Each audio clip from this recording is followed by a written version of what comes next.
Hi friends, welcome back my channel Sara's Homely Dishes.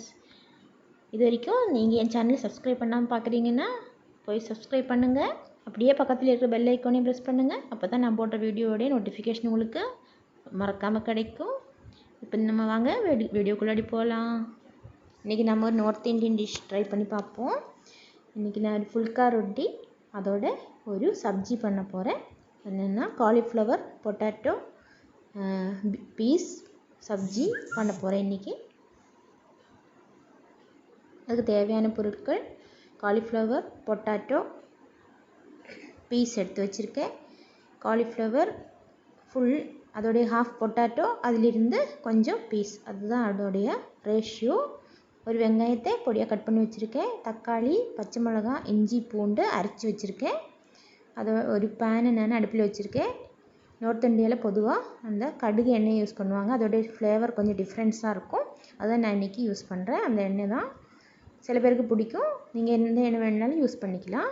நான் 2 ஏலக்காய், பட்டை, சோம்பு, சீரகம், கிராம்பு போட்டு வதக்குறேன்.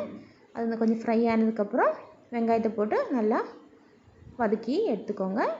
அதோட கொஞ்சம் உப்பு போட்டுக்கோங்க. அப்போ தான் வெங்காயம் நல்லா வதங்கும். அதோட chilli powder 1 tablespoon, coriander powder 1/2 tablespoon, garam masala powder 1/4 tablespoon போட்டிருக்கேன். அது நல்லா வதங்கினதுக்கப்புறம் நம்ம அரைச்சி வச்சுருக்கிற பேஸ்ட்டு இதோட சேர்த்து நல்லா வதக்கி விடுவோம். நல்லா வதங்கட்டும். எண்ணெய் தெரிஞ்சு வரும்போதைக்கு நம்ம அதில் வெஜிடபிள்ஸ் ஆட் பண்ணிடலாம்.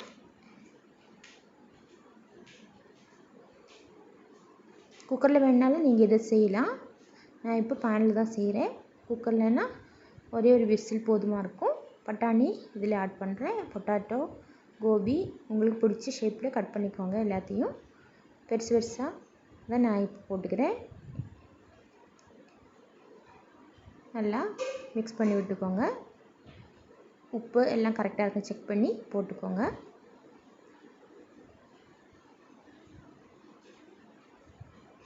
உப்பு போட்டுட்டு தேவையான அளவுக்கு தண்ணி ஊற்றி ஒரு 10 நிமிஷம் லோ ஃப்ளேமில் வச்சு நம்ம இதை வேக வச்சு எடுத்துடலாம்.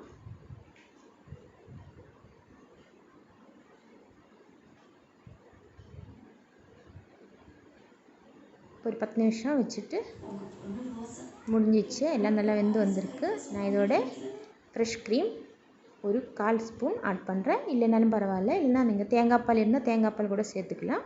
கஸ்தூரி மேத்தி ஒரு பிஞ்சு அளவுக்கு சேர்த்துக்கிறேன். இதில் கருவேப்பிலை, கொத்தமல்லி எதுவுமே சேர்க்கலை.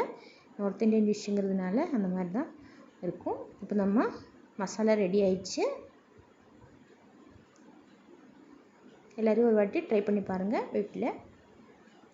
இப்போ நம்ம ஒரு சர்விங் பவுலுக்கு இதை ட்ரான்ஸ்ஃபர் பண்ணிடலாம். டேஸ்டியான கோபி ஆலு பீஸ் மசாலா ரெடி ஆயிடுச்சு. இப்போ நம்ம இதுக்கு காம்பினேஷனாக புல்கா ரொட்டி தான் இன்றைக்கி நான் பண்ண போகிறேன். ஒன்றும் இல்லை, சப்பாத்தி மாவு, சப்பாத்தி செய்வோம்ல அதே மாதிரி பசங்க எடுத்துக்கோங்க. அதே கன்சிஸ்டன்சி தான் மாவுக்கு. சப்பாத்தியோட கொஞ்சம் சின்ன சின்னதாக, கொஞ்சம் திக்னஸ் கொஞ்சம் அதிகமாகவே போட்டு எடுத்துக்கோங்க.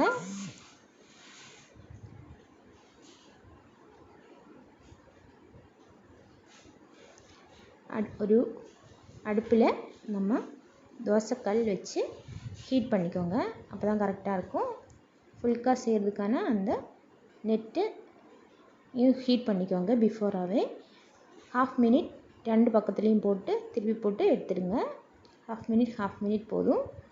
போட்டதுக்கப்புறம் ஃப்ளேம் அதிகமாக வச்சு நம்ம அந்த நெட்டு மேலே வச்சு எடுத்துடலாம் ஃபுல்காவை. அவ்வளோதான். எண்ணெய் எதுவுமே தேவைப்படாது. நல்லா ஹெல்த்தியாக தான் இருக்கும் இந்த டிஷ்ஷு.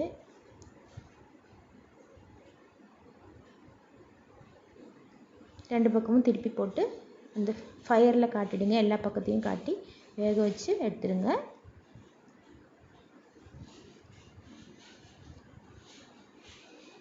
ஃபுல்கா நல்லா உப்பி வருது. 2 பக்கத்துலேயும் போட்டு எடுத்துக்கலாம்.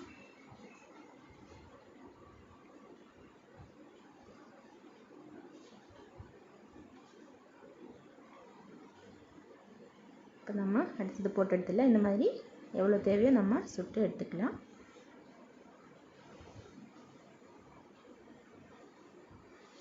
ஓகே, இப்போ நம்ம புல்கா ரெடி ஆயிடுச்சு, கிரேவி ரெடி ஆயிடுச்சு.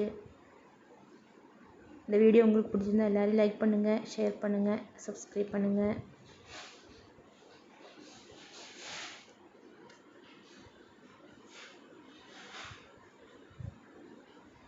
Pulka and masala ready for eat. Okay, next video பார்க்குற வரைக்கும் அப்போ see you. Bye.